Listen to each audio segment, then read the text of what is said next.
Neverending Chain by Dragon Translator. Chapter 157.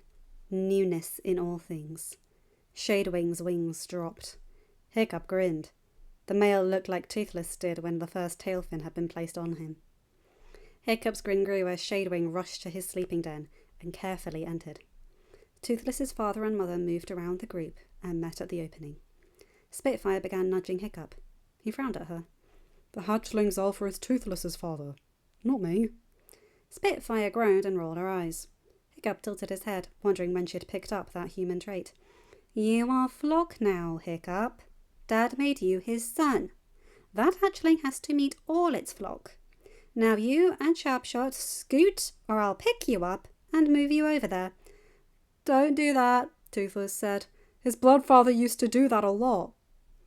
Toothless's mother jerked and looked over at them. Toothless's father turned as well. Both were frowning. Was this when he was a hatchling? His mother asked.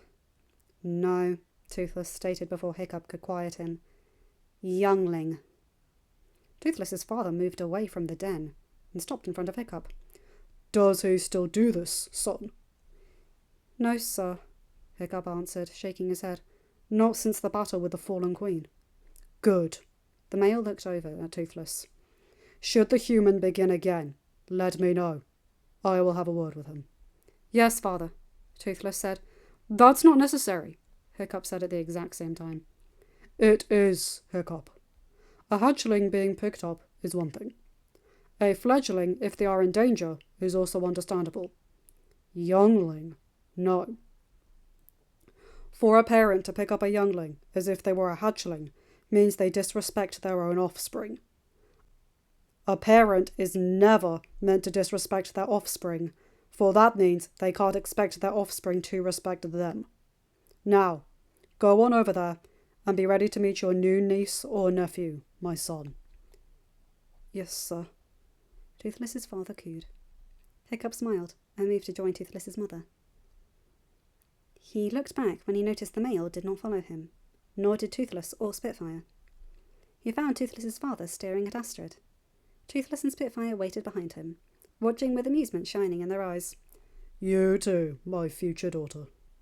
Astrid tipped her head and moved to Hiccup's left side. She took his hand and smiled at him. He returned the smile, squeezing her hand.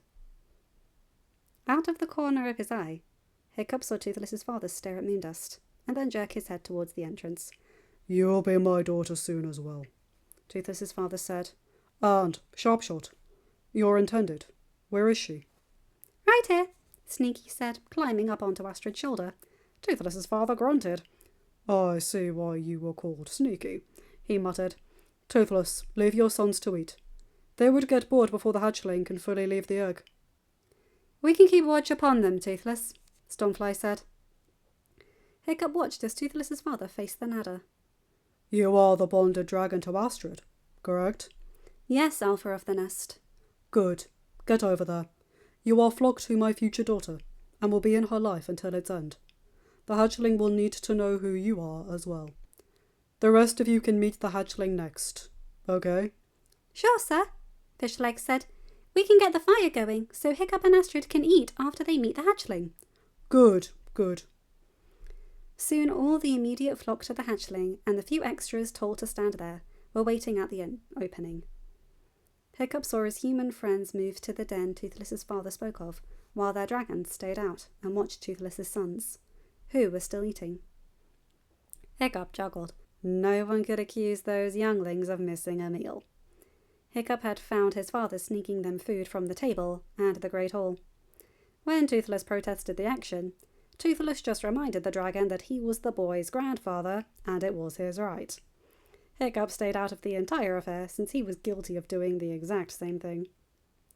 Hiccup turned back when he heard Hazia and Shadewing coo in the old tongue. He tilted his head slightly. The sounds gave Hiccup the impression that they were encouraging the hatchling. Sharpshot's muzzle brushed against Hiccup's ear. They are telling their offspring he has this, and letting him know of all of us out here waiting to meet him. Did you pick up on that?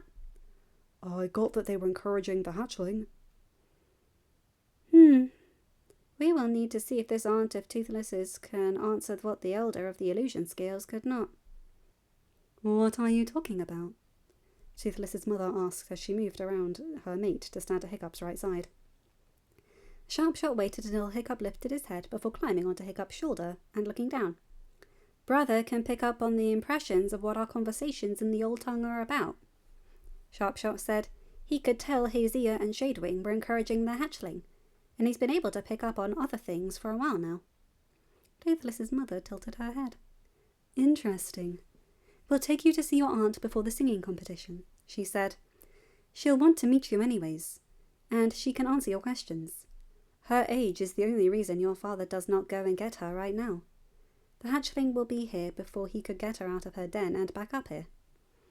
You are right in that the hatchling needs to meet his alpha before he meets the rest of you. Hazia and Shadewing's cheering silenced everyone. Soon Shadewing appeared at the entrance. Hiccup frowned. He could not see the hatchling, and he figured it was still in the den.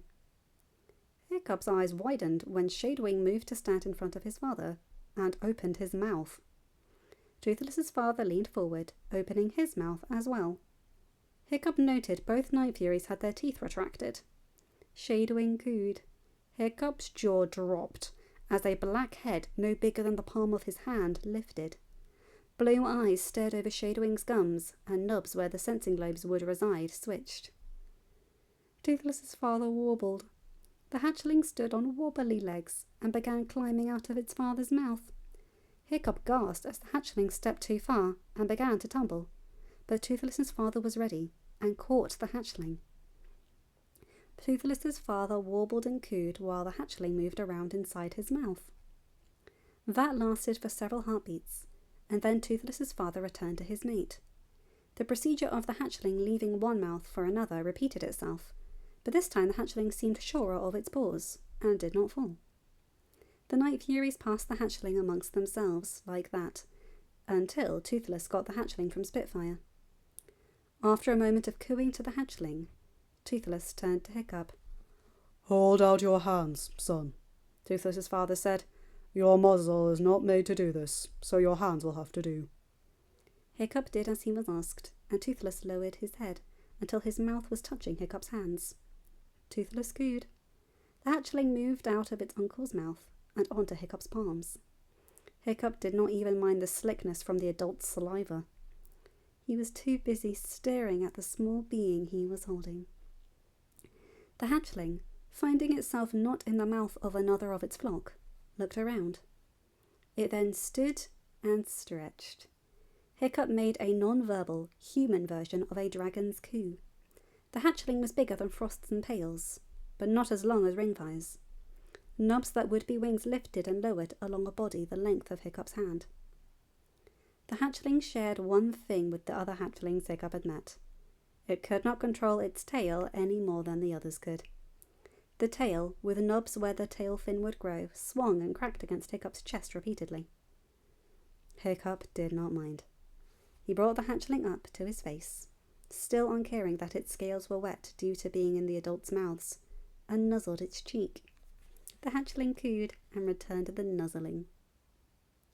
She knelt upon her partner's back. An expanse of blue extended both below and above her. Many times she and her friend would do this when it was just the two of them, but this time others came along with them.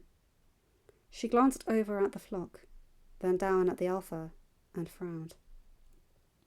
She could never understand their noises, but she had long figured out they were speaking to each other.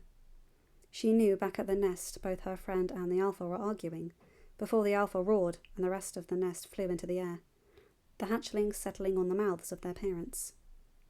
She and her friend had moved to the front of the flock, and her friend began flying north. She glanced back once to see if the flock followed. They did, but what she also saw both scared and upset her. The alpha was attacking the nest that had been their home for years. It had been days ago, and still they travelled north. She did not know what was going on.